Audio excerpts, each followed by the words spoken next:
Hello everyone, welcome to this channel. This video is sponsored by Neeraj publication. June 2023 की अगर आप लोग तैयारी कर रहे हैं एग्जाम्स की, यानी कि टर्म एंड एग्जामिनेशन की तैयारी कर रहे हैं, तो नीरज पब्लिकेशन की बुक आप लोग पढ़ सकते हैं। बहुत अच्छा खासा डिस्काउंट चल रहा है बुक्स पर, गाइड बुक्स पर। 500 से ज़्यादा की बुक्स आप यहाँ पे परचेज करते हैं तो आपको 50% का डिस्काउंट मिलेगा। और साथ ही साथ अगर मैं आपको एक प्रोमो कोड देती हूँ, अगर आप वो भी यूज़ करते हो तो आपको एक्स्ट्रा डिस्काउंट मिलेगा। उसके लिए आपको एक कोड यूज़ करना पड़ेगा। कोड मैं बता देती हूँ, NEP 2023 यूज़ करें और आपको और भी एक्स्ट्रा डिस्काउंट मिल जाएगा। इससे आपको करना क्या है, नीरज पब्लिकेशन की ऑफिशियल वेबसाइट पे जाना और जाके ऑर्डर कर देना। कोई भी गाइड बुक आप परचेज करना चाहते हैं तो आप वहाँ जाके इजीली कर सकते हैं। तो डिस्क्रिप्शन में लिंक है, तो देरी किस बात की, जल्दी से जाओ और उसको परचेज करो। Hello everyone, welcome to this channel आनक education point. Myself Hina Takkar, और आज हम बात करने वाले हैं कॉर्पोरेट अकाउंटिंग की। जी हाँ, कॉर्पोरेट अकाउंटिंग की हम स्टडी कर रहे हैं, जो कि मैं आप लोगों के लिए वीडियोस बना रही हूँ। उससे पहले एक प्लेलिस्ट बनाई थी मैंने कॉर्पोरेट अकाउंटिंग की। अगर आपने वो वीडियोस अगर नहीं देखी हैं तो प्लीज़ जाके देख लो, क्योंकि वो बिल्कुल बेसिक है। अगर आपको कॉर्पोरेट अकाउंटिंग का बिल्कुल भी बेसिक नहीं आता होगा, मतलब शेयर डिबेंचर के बारे में बेसिक नहीं पता होगा, तो आप प्रैक्टिकल क्वेश्चन नहीं कर पाएंगे और री आने का चांस बहुत ज़्यादा बढ़ जाएगा। सो कॉर्पोरेट अकाउंटिंग को हम लोग शॉर्ट समरी में ख़त्म करेंगे, यानी कि पूरे बेसिक टॉपिक को समझेंगे और साथ ही साथ हम लोग देखेंगे इंपॉर्टेंट क्वेश्चंस भी मैं आप लोगों को करवा दूंगी। बट अगर आप चाहते हैं कि आप लाइव पढ़ना चाहते हैं तो उसके लिए आपको पेड कोर्स ज्वाइन करना होगा। आप इस नंबर पे कॉल कर सकते हैं 8178359562। ठीक है, तो ये नंबर है। यहाँ पे आपको डिटेल स्टडी मिलेगी, साथ ही साथ आपको नोट्स भी मिल जाएंगे और सैम्पल पेपर करवाए जाएंगे, जिसमें आपका पूरा का पूरा सिलेबस कवर कराया जाएगा। ठीक है, और जो लोग यूट्यूब पे पढ़ रहे हैं वो भी पढ़ सकते हैं, वो भी बहुत अच्छे मार्क्स ला सकते हैं। डिपेंड करता है आप कौन सा वाला करना चाहते हैं। सो मैं स्टार्ट करती हूँ अपने चैप्टर को, आगे बढ़ाती हूँ। कॉर्पोरेट अकाउंटिंग के जो मतलब शेयर के जो बेसिक टॉपिक थे मेरे, वो मैं आप लोगों को करवाना चाह रही हूँ। तो उसके लिए सबसे पहले मैं बात करूँगी कि क्लासिफिकेशन बताऊँगी शेयर कैपिटल का। तो क्लासिफिकेशन के लिए मैं सबसे पहले हेडिंग डाल रही हूँ, आप लोग साथ साथ लिखते जाएं। लिखते रहेंगे तो आप लोगों को सारी चीज़ें याद रहेंगी। Classification of share capital, right. तो शेयर कैपिटल की जो क्लासिफिकेशन है, from accounting point of view. ठीक है, अकाउंटिंग पॉइंट ऑफ व्यू से अगर हम देखें तो हमारा कुछ क्लासिफिकेशन होता है शेयर कैपिटल का। शेयर कैपिटल हम लोग समझ चुके हैं, जिन्होंने नहीं देखा वो जाके देख ले। प्रेफरेंस शेयर क्या होता है, इक्विटी क्या होता है। ठीक है, तो हमारा जो है balance sheet of a company जो हम लोगों ने प्रिपेयर करी थी, जिसके अंदर हम देखते हैं कि कंपनीज एक्ट 2013 के अकॉर्डिंग 3 कैपिटल हमारी बोली गई है। कौन कौन सी? सबसे पहले ऑथराइज्ड है, ऑथोराइज्ड, जिसको हम नॉमिनल कैपिटल भी बोलते हैं। नॉमिनल, ये छोटी छोटी टर्म्स हैं, कभी कभी ये भी पूछ ली जाती हैं आपके एग्जाम्स में, 2 नंबर में 4 नंबर में पूछी जा सकती हैं। और साथ ही साथ मैं आप लोगों को बता दूं कि अगर ट्रू फॉल्स बनेंगे आप लोगों के या MCQ बनेंगे तो यहाँ से क्वेश्चन बीच में आने का बहुत चांस है। और अगर सारा पेपर MCQ आ जाता है तो आप लोगों को बीच बीच में से भी सारी चीजें पता होनी ही चाहिए। उसके बाद आता है इशूड कैपिटल। इशूड कैपिटल, अभी मैं कैपिटल लिख रही हूँ, उसके बाद समझाऊंगी, उसके बाद डिफाइन भी आप लोगों को यहाँ पे पूरी लिख दूंगी। उसके बाद आता है सब्सक्राइब्ड कैपिटल, राइट। तो ये 3 तरह की जो कैपिटल है जो आपको पता होनी चाहिए। सबसे पहले मैं आप लोगों को समझाती हूँ कि ऑथराइज क्या होती है, इशूड क्या होती है, सब्सक्राइब क्या होती है, राइट। तो अगर मैं सबसे पहले ऑथराइज शेयर कैपिटल की बात करूँ तो एक चीज हमें पता होनी चाहिए जो कि हमें ये बताती है। एक होता है MOA, एक होता है AOA। ठीक है, MOA का मतलब क्या है, मेमोरेंडम ऑफ एसोसिएशन, और AOA का मतलब है आर्टिकल ऑफ एसोसिएशन। जो मेमोरेंडम ऑफ यानी MOA है, उसमें हमारे सारे के सारे बेसिकली ये मेन डॉक्यूमेंट होता है, जिसमें कंपनी की सारे के सारे ऑब्जेक्टिव, कैपिटल, लायबिलिटी और रजिस्ट्रेशन ऑफिस कहाँ पर है, ये सारी की सारी इंफॉर्मेशन MOA के अंदर लिखी हुई होती है। और AOA क्या होता है, जो कि हमारे इंटरनल्स जो रूल्स होते हैं कंपनी के, वो यहाँ पे मेंशन किए जाते हैं। लेकिन मेन अगर डॉक्यूमेंट की बात की जाए तो वो MOA होता है, राइट। तो जो हमारा ऑथराइज कैपिटल होती है, इसका मतलब होता है बेसिकली कि कंपनी को कितनी अथॉरिटी है कि वो लाइफ टाइम कितने कैपिटल जो है वो रेज कर सकता है, उसी को हम ऑथराइज और नॉमिनल कैपिटल बोलते हैं। यहाँ तक आपको क्लियर होती होंगी चीजें की चीजें जो मैं आप लोगों को बता रही हूँ। फॉर एग्जाम्पल कोई कंपनी है जिसको कंपनी को नीड है सपोज 20 करोड़ की, ठीक है, 20 करोड़ की नीड है। तो एक शेयर अगर 100 रुपए का है, मैं यहाँ लिखती हूँ 1 share is equal to 100 rupees. ठीक है। तो बेसिकली टोटल अमाउंट 20 करोड़ कैसे आएगा, आप लोगों को पता ही है किस तरीके से आएगा। तो बेसिकली हम लोग समझ गए हैं कि ऑथराइज जो है वो कंपनी कितना लाइफ टाइम तक कितना कैपिटल रेज करने वाली है, और उसी को बोलते हैं ऑथराइज। फिर आता है इशूड कैपिटल। इशूड कैपिटल का मतलब होता है कि जो कंपनी है यानी बेसिकली वो पब्लिक को कितने शेयर्स इशू करने वाली है, ठीक है, नाम से भी क्लियर है इशूड कैपिटल, यानी कि कंपनी को कितने पैसों की नीड है उस हिसाब से वो अपने शेयर इशू कर सकती है। जरूरी नहीं है कि वो जितने उसको नीड होगी उतना ही करेगा, ठीक है। उसके बाद है सब्सक्राइब कैपिटल। सब्सक्राइब कैपिटल क्या होता है, सब्सक्राइब कैपिटल का मतलब होता है कि जितना पब्लिक उनके शेयर्स परचेज कर रही है, खरीद रही है, उसे बोलते हैं सब्सक्राइब कैपिटल। अब इसमें 3 चीजें आ जाती हैं जो आपको अच्छे से समझनी है तो ही आपको समझ आएगा। लेकिन इशूड में मैं आपको एक एग्जांपल से इसको रिलेट करके बताती हूँ। जैसे फॉर एग्जांपल 1 लाख शेयर्स हैं, ठीक है, 1 लाख शेयर्स इंटू 100 का ईच है, 100 हो गया, तो ये सीधा सीधा कितना हो गया, 1 करोड़ हो गया, ठीक है। यानी कि कंपनी ने 1 लाख शेयर इशू किए हैं और जो हमारी फेस वैल्यू है वो है 100, तो ये कितना हो गया, 1 करोड़ कंपनी के पास आ जाएगा, राइट। तो वो हमारा क्या है, इशूड कैपिटल है कि कंपनी को इतने पैसों की नीड है, अगर वो इतने शेयर इशू करेगी तो उसको 1 करोड़ मिल जाएगा, राइट। अगर मैं बात करूं सब्सक्राइब कैपिटल की, तो सब्सक्राइब में 3 पार्ट बनते हैं। एक होता है फुल्ली सब्सक्राइब्ड, एक होता है अंडर सब्सक्रिप्शन, एक होता है ओवर सब्सक्रिप्शन, ठीक है, एक होता है अंडर, एक होता है ओवर। अब इन तीनों को अच्छे से समझना है आप लोगों को, तो ही आप आगे क्वेश्चन कर पाएंगे। फुल्ली सब्सक्राइब का मतलब है कि मान लीजिए इसी को एग्जांपल को मैं कंटिन्यू करती हूँ, ठीक है, तो आपको अच्छे से समझ आएगा।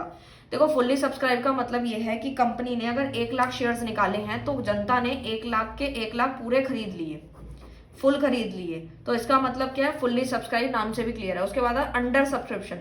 अंडर सब्सक्रिप्शन होता क्या है, अंडर सब्सक्रिप्शन का मतलब है कि आपका सब्सक्राइब कैपिटल कम है और इशूड ज्यादा है।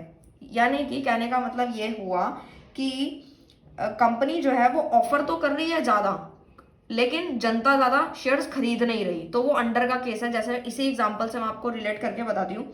जैसे कि कंपनी ने 1 लाख शेयर्स निकाले लेकिन पब्लिक ने सिर्फ 80,000 की एप्लीकेशन डाली है, तो वो हमारा अंडर सब्सक्रिप्शन का केस है, राइट। ओवर का मतलब होता है जितने शेयर कंपनी ने इशू किए हैं उससे ज्यादा की एप्लीकेशन आ जाना, यानी कि हमारी सब्सक्राइब कैपिटल ज्यादा होगी और इशूड कम होंगे, यानी खरीदने वाले ज्यादा हैं लेकिन कंपनी के पास शेयर्स कम है, तो उसी को बोलते हैं ओवर सब्सक्रिप्शन का केस। जैसे कि इस क्वेश्चन के अकॉर्डिंग अगर एप्लीकेशन 1,20,000 की आ जाती है तो 20,000 जो फालतू आए हैं वो हमारा किसका केस बनता है, ओवर सब्सक्रिप्शन का केस बनता है। आई होप मेरे को लगता है आपको अच्छे से क्लियर हो गई होंगी, एक एक चीज बहुत अच्छे से समझाई है, ताकि जब आप क्वेश्चन करेंगे तो आपको पता होना चाहिए कि इशूड क्या होती है, सब्सक्राइब क्या होती है, ऑथराइज क्या होती है, ठीक है फ्रेंड्स। हम लोग समझ गए हैं। अब हम एक छोटा सा टॉपिक समझेंगे, वो है हमारा कॉल्ड अप और पेड अप का। ये भी आपको समझना बहुत ही ज्यादा इंपॉर्टेंट है कि कॉल्ड अप और पेड अप होता क्या है, ठीक है। वैसे तो ये बेसिक है, आप क्लास 12th में पढ़ चुके हैं, बट जो लोग भूल चुके हैं, जिन्होंने अच्छे से ध्यान नहीं दिया था शेयर चैप्टर पे, तो वो इस चीजों को बहुत ध्यान से समझे। तो कॉल्ड अप और पेड अप होता क्या है, तो सबसे पहले आपको बताना चाहूंगी कि कॉल्ड अप नाम से क्लियर है कि जो कंपनी कॉल कर रही है यानी कि मांग रही है, और पेड अप यानी कि शेयर होल्डर्स ने कितना पे कर दिया। अब जैसे मैं आपको एक एग्जांपल से समझाती हूँ तो अच्छे से समझ में आएगा। जैसे एक कंपनी ने कि शेयर पे उन्होंने फेस वैल्यू रखी है 10 रुपए, छोटा सा अमाउंट लिया 10 रुपए, 10 रुपए को इंस्टॉलमेंट में लेती है, यानी कि 3 रुपए एप्लीकेशन पे मांग रही है, ठीक है, 2 रुपए अलॉटमेंट पे मांग रही है, ठीक है। फर्स्ट कॉल जो है उनकी 1 रुपए है, और सेकंड एंड फाइनल कॉल जो है वो उनकी 4 रुपए है, राइट। तो ये जो 10 रुपए हैं इनको टुकड़ों में बांटा गया है, यानी कॉल्स में बांटा गया है। 10 रुपए फेस वैल्यू है, इस तरीके से डिवीजन हुआ है, तो सीधा सीधा आप समझ सकते हैं, ये सीधा सीधा 5 हो गया, ये भी सीधा सीधा 5 हो गया, तो 10 रुपए बन गए टोटल। यानी फेस वैल्यू कितनी थी, 10 रुपए थी, कि कंपनी जो है एक टुकड़ा बना दिया उन्होंने 10 रुपए का, जिसे हम फेस वैल्यू बोल रहे हैं, राइट। तो जो फेस वैल्यू 10 रुपए है, इसमें हमने जो डिवीजन किया है, अब कॉल्ड अप क्या होगी और इसमें से अनकॉल्ड क्या होगी। अगर मान लीजिए कंपनी ने 10 रुपए में से, ठीक है, सिर्फ एप्लीकेशन का पैसा मांगा और अलॉटमेंट का पैसा मांगा है, अभी सिर्फ और सिर्फ 2 चीजों का पैसा मांगा है, एक तो एप्लीकेशन का और एक अलॉटमेंट का, तो वो क्या होगा, ये होगा कॉल्ड अप। लेकिन ये जो अभी नहीं मांगा इसे बोलेंगे अनकॉल्ड, क्योंकि कंपनी ने अभी मांगा नहीं है, तो इसे बोलेंगे अनकॉल्ड, राइट। अब एक चीज और समझनी है कि फुल्ली पेड अप क्या होता है, नॉट फुल्ली पेड अप होता क्या है। ये वाला कॉन्सेप्ट भी आपको अच्छे से पता होना चाहिए। यानी जो मैंने आपको अभी सब्सक्राइब समझाया, उसके बाद फुल्ली पेड अप होता है और एक होता है नॉट फुल्ली पेड अप। तो इसके लिए हमें समझना होता है, जैसे फेस वैल्यू 10 ही है, मैं वही एग्जांपल रखती हूँ, समझने में आसानी होगी। जैसे फेस वैल्यू 10 है, कंपनी ने कॉल करी है सिर्फ और सिर्फ 8 रुपए की, तो ये जो है ये नॉट फुल्ली पेड अप होगा। क्यों? क्योंकि कंपनी ने अभी जितना फेस वैल्यू उतना अगर नहीं मांगा है पूरा का पूरा, तो उसे बोलते हैं not fully paid up, right. But अगर कंपनी की फेस वैल्यू 10 है, ठीक है, और कॉल्ड अप जो है वो भी 10 ही है, और जो शेयर होल्डर्स हैं उसने भी 10 के हिसाब से पैसे दे दिए हैं, तो उसी को बोलते हैं हम फुल्ली पेड अप, ठीक है। यानी कि कंपनी की फेस वैल्यू भी 10 थी, कॉल्ड अप भी उन्होंने मांगा पूरा का पूरा, जब पैसा मांग लिया और जनता ने पूरा पैसा दे दिया, उसी को बोलेंगे फुल्ली पेड अप। बट अगर फेस वैल्यू हमारी 10 है, कॉल्ड अप 8 है, तो वो नॉट फुल्ली पेड अप होगा, ठीक है, कि पूरी तरीके से भी पे नहीं हुआ। आई होप आपको ये सारे के सारे कॉन्सेप्ट अच्छे से क्लियर होंगे। अब हम चलते हैं नेक्स्ट टॉपिक की तरफ। तो स्टूडेंट्स, हम लोग सारा टॉपिक समझ गए हैं। फटाफट से एक प्रैक्टिकल क्वेश्चन करेंगे ताकि आपका सारा का सारा कॉन्सेप्ट क्लियर हो जाए और आपको पता चल सके कि ऑथराइज, इशूड और सब्सक्राइब कैपिटल के क्वेश्चन किस तरीके से करने वाले हैं हम लोग, ठीक है। तो स्टार्ट करते हैं। सबसे पहले क्वेश्चन को पढ़ना, उसके बाद ही हम लोग यहाँ पे सॉल्व करेंगे। सबसे पहले यहाँ पे पढ़ते हैं क्या लिखा है question. On 1 April 2018 Vivek limited was form with an authorise capital of ₹1 crore divided into 2 lakh equity share of ₹50 each. कहने का मतलब ये है कि विवेक लिमिटेड है जिनकी ऑथराइज कैपिटल, अभी मैंने आप लोगों को बताया कि ऑथराइज कैपिटल एक्चुअल में होती क्या है। तो देखो, ऑथराइज कैपिटल मैं ऑलरेडी बता चुकी हूँ, समझ चुके होंगे आप लोग क्या है कि कंपनी को कितना जो फंड है वो रेज कर सकती है, यानी उसकी लिमिट क्या है, तो उसी को ऑथराइज कैपिटल बोलते हैं, जो कि इस क्वेश्चन में 1 करोड़ बताई गई है। बट 1 करोड़ को डिवाइड किया गया है इक्विटी शेयर्स, यानी 2 लाख इक्विटी शेयर्स है 50 ईच, यानी 2 लाख को 50 से मल्टीप्लाई करेंगे तो सीधा सीधा हमारा कितना हो जाएगा, 1 करोड़ हो जाएगा। उसके बाद the company issued prospectus inviting application for 1,80,000 share, यानी कंपनी ने जो प्रोस्पेक्टस इशू किया है पब्लिक के लिए, उसमें उन्होंने सिर्फ और सिर्फ 1,80,000 के लिए ही इनवाइट किया है, जबकि the issue price was payable. और किस किस तरीके से पेमेंट होने वाली है, एप्लीकेशन में 15 रुपए मांगे हैं, अलॉटमेंट पे 20 रुपए मांगे हैं, और ऑन कॉल कितना हो जाएगा, बैलेंस अमाउंट। तो मैं आपको बताती हूँ, सबसे पहले देखो 50 होता है टोटल, यहाँ मैं आपको समझा रही हूँ। 50 रुपीज का हमारा क्या है, फेस वैल्यू है, राइट।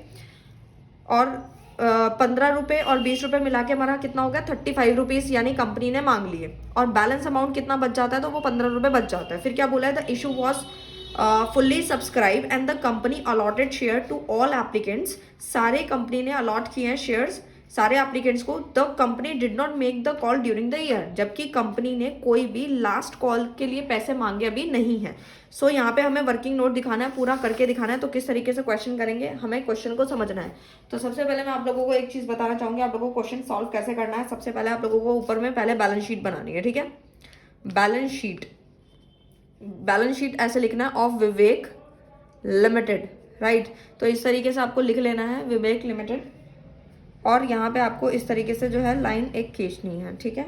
जैसे आप बैलेंस शीट बनाते हैं, तो यहाँ पे आ गया पर्टिकुलर्स, राइट, यहाँ पे आपका आ गया नोट नंबर, ठीक है, और यहाँ पे आपका अमाउंट, ठीक है। तो इस तरीके से मैंने ये बना दिया है, थोड़ा सा ही कॉलम चाहिए मेरे को। उसके बाद जो है हम लोग यहाँ पे बनाते हैं अपना note to account. Note to accounts आपको ज़रूर से ज़रूर बनाना है। इस तरीके के क्वेश्चंस भी आपसे कई बार पूछे गए हैं ग्रेजुएशन में, तो आप इसको ध्यान से समझें, बिल्कुल भी स्किप ना करें, क्योंकि कभी कभी बहुत आसान भी क्वेश्चन आ जाते हैं, कभी कभी बहुत डिफिकल्ट भी आ जाते हैं। तो मैं सारे तरह के करा रही हूँ आप लोगों को। सपोज यहाँ पे मैं नोट्स टू अकाउंट दिखा रही हूँ, तो उसके लिए सबसे पहले यहाँ पे हम लोगों को लिखना रहेगा शेयर कैपिटल, राइट। यहाँ पे अमाउंट का कॉलम बना देती हूँ मैंने बना दिया। उसके बाद यहाँ पे शेयर कैपिटल के पास आपको AIS रूल फॉलो करना है। A for authorise capital, I for issued capital, और S फॉर सब्सक्राइब कैपिटल। तो AIS याद रखेंगे तो डेफिनेटली आपको सारे क्वेश्चन आराम से हो जाएंगे। सबसे पहले लिखना है ऑथराइज कैपिटल, पहले मैं एक तरीके से फॉर्मेट बना देती हूँ, उसके बाद क्वेश्चन करना बहुत आसान रहेगा, राइट। तो ऑथराइज कैपिटल है, राइट। तो अब करना क्या है, सबसे पहले तो देखो ऑथराइज कैपिटल हमें कितना था, हमारे क्वेश्चन में ऑलरेडी गिवन है, यानी 1 करोड़ को किस में डिवाइड किया गया है, 2 लाख इक्विटी शेयर्स है 50 ईच। तो 2 लाख को 50 से मल्टीप्लाई करना है हम लोगों को। तो हम क्या करेंगे, यहाँ लिखेंगे 2 लाख इक्विटी शेयर्स, मैं शॉर्ट में लिख रही हूँ, at the rate 50 each, right. तो 2 लाख को जब हम 50 से मल्टीप्लाई करेंगे तो हमारा कितना आ जाएगा, 1 करोड़ आ जाएगा, ठीक है। तो यहाँ मैंने लिख दिया, राइट। उसके बाद क्या करेंगे, उसके बाद आता है हमारा इशूड कैपिटल। ये हम अभी यहाँ पे नोट टू अकाउंट्स कर रहे हैं, ताकि जो भी हमारा डायरेक्ट आंसर आएगा वो हम सीधा बैलेंस शीट में ट्रांसफर कर देंगे, राइट। जैसा हम क्वेश्चन करते आए हैं। तो इशूड कैपिटल किस तरीके से होगा, हमारे क्वेश्चन में ऑलरेडी दिया गया है कि कितना उन्होंने इशू किया था पब्लिक को, 1,80,000 शेयर्स थे। तो देखो 1,80,000 इक्विटी शेयर्स हैं, equity shares at the rate 50 each, क्योंकि फेस वैल्यू कितनी है 50, और जितनी फेस वैल्यू होती है उसी से मल्टीप्लाई करते हैं। तो 1,80,000 को जब हम 50 से मल्टीप्लाई करेंगे तो आपको कितना आंसर मिल जाएगा, 90 लाख। क्लियर हो गया। जैसे ऑथराइज कंप्लीट हो गया, 2 लाइन खींच देंगे, यानी ऑथराइज का काम खत्म। इशूड का पूरा हो गया तो लाइन खींच के काम खत्म। उसके बाद क्या करना है, सब्सक्राइब कैपिटल पे आ जाते हैं। ठीक है,